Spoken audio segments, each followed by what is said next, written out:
अब देखिए, हरियाली तीज करने वाली माताएं थोड़ा ध्यान से सुनना।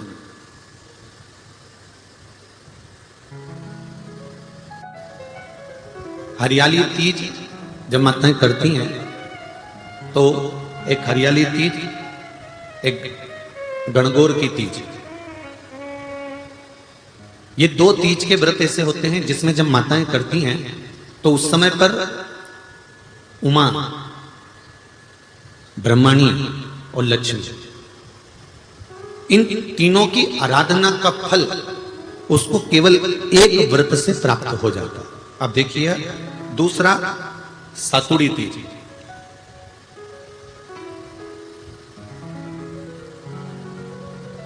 इसमें उमा और महेश्वर, उमा और महेश, ब्रह्मणी और लक्ष्मी,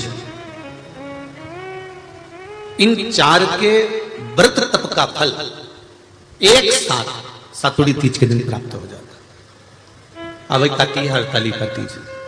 आप लोग करते हो हरतालिका? यहाँ लोग करते कि नहीं करते? करते हैं यहाँ पे हरतालिका? कौन कौन करता है? जरा हाथ उठाओ तो जरा। अरे सभी करते हो, रखो रखो, बहुत बढ़िया, बहुत अच्छी बात। एक आती है हरतालिका तीज। इस तीज का व्रत माता पार्वती बेल वृक्ष के आनंद के साथ में फुलेरा बनाकर करती है, और जिसमें इस हरतालिका में माता पार्वती जी के जितने जन्म पहले हुए हैं, माता पार्वती का जन्म तो 52वें नंबर का, 52 नंबर पे माता पार्वती का जन्म है। इससे पहले तो माता के 51 जन्म पहले हो चुके हैं, 51 जन्म माता पार्वती का पहले हो चुके हैं। तो वो जितने जन्म माता पार्वती पूर्व में ले चुकी हैं, ब्रह्माणी जितनी बार ब्रह्मदेव के साथ में विराजमान हो चुकी हैं, इंद्राणी जितनी बार इंद्र के साथ विराजमान हो चुकी हैं, और लक्ष्मी चाहे वो राधा के रूप में हो, चाहे वो रुक्मणी के रूप में हो, चाहे वो सत्यभामा के रूप में हो, चाहे वो यमुना के रूप में हो, चाहे वो गंगा के रूप में हो, जितनी बार माता लक्ष्मी ने रूप धारण करे हैं वो सब रूप में, और माता पार्वती अपने सारे रूप में, ब्रह्मणी अपने सारे रूप में, लक्ष्मी अपने सारे रूप में इस हरतालिका तीज के व्रत को करने के लिए आतुर रहती हैं। और इस व्रत को कर कर एक दिन में ही संपूर्ण विश्व का जितना तप है, साधना है, उपवास है, सबका फल एक साथ एकत्रित कर लेती हैं केवल एक व्रत में, हरतालिका तीज। अब एक बात ध्यान से सुनिएगा, सारे व्रत, आपका अगर स्वास्थ्य खराब हो गया तो आप व्रत छोड़ सकते हो। जितने भी व्रत आप लोग कर रहे हैं पूर्व के, सोमवार, मंगलवार, एकादशी, छठ, पंचमी, चतुर्थी, अगर आपका स्वास्थ्य खराब है तो आप उस व्रत को छोड़ सकते हो, सारे व्रत को छोड़ सकते हो। पर तीज का जो व्रत होता है, हरतालिका जो व्रत होता है, ये व्रत एक बार लेने के बाद जब प्राण छूटते हैं तभी ये व्रत समाप्त होता है, अन्यथा बीच में ये व्रत समाप्त नहीं। ये व्रत समाप्त होता ही नहीं।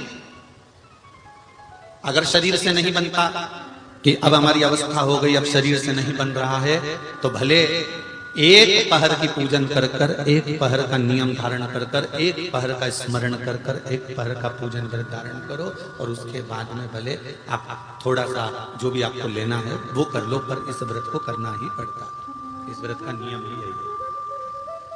इस व्रत पार्वती मैं तुम्हें प्राप्त हुआ हूं, यह हरतालिका तीज के व्रत का फल है। शिव जी कहते हैं पार्वती, जो नारी हरतालिका तीज के व्रत का स्मरण करती है, फुलेरा जो बांधा जाता है उसमें 5 माला से ज्यादा माला लटकना चाहिए, 5 से कम नहीं।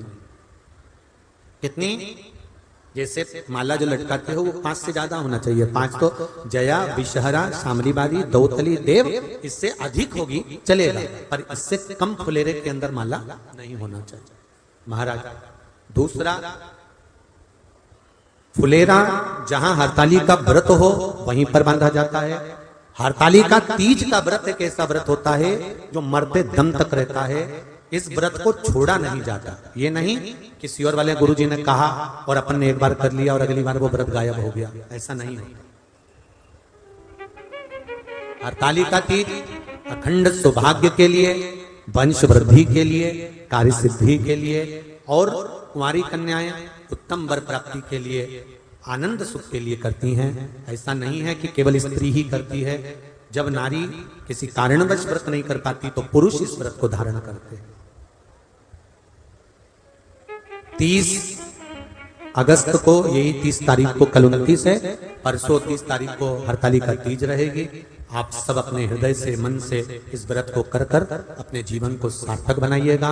जो करते हैं, कितने लोग करते हो जरा हाथ उठाइए। हरतालिका तीज इतने सारे करते हो, अरे बाबा कर लो, प्रणाम प्रणाम, आपको बहुत बहुत नमन करता हूं, बहुत बहुत सारा। फुलेरा बांधते हो? नहीं, अब की बार बांधना। मंदिर में करते हो तो मंदिर में, घर में करते हो तो घर में। फुलेरा वंश की वृद्धि करता है, फुलेरा अखंड सौभाग्य देता है, फुलेरा मन की कामना को पूर्ण करता है। जो बेटियां जिनका विवाह नहीं हो रहा हो या बेटे जिनका विवाह नहीं हो रहा हो, वो 7 स्थान पर कहीं फुलेरा बंधा हो तो फोन लगाकर पूछना कहां बंधा है, वहां का दर्शन करना। एक फूल में हल्दी कुंकू लगाकर शिव जी को चढ़ाकर फिर वहां से जाना। 7 स्थान के फुलेरे का दर्शन अवश्य करिएगा। जो व्रत नहीं करते हैं उनसे निवेदन है, कहीं हरतालिका हो रही हो तो वहां बैठकर अगर भजन हो रहे हो तो थोड़ी देर भजन गाने चले जाना। अपने मोहल्ले में, कॉलोनी में, सोसाइटी में कहीं हरतालिका तीज का व्रत हो रहा हो तो 2-4 मिनट जाकर दर्शन जरूर करना, जिससे भोलेनाथ आपका अखंड सौभाग्य करे और आपके मन की कामना पूर्ण करे।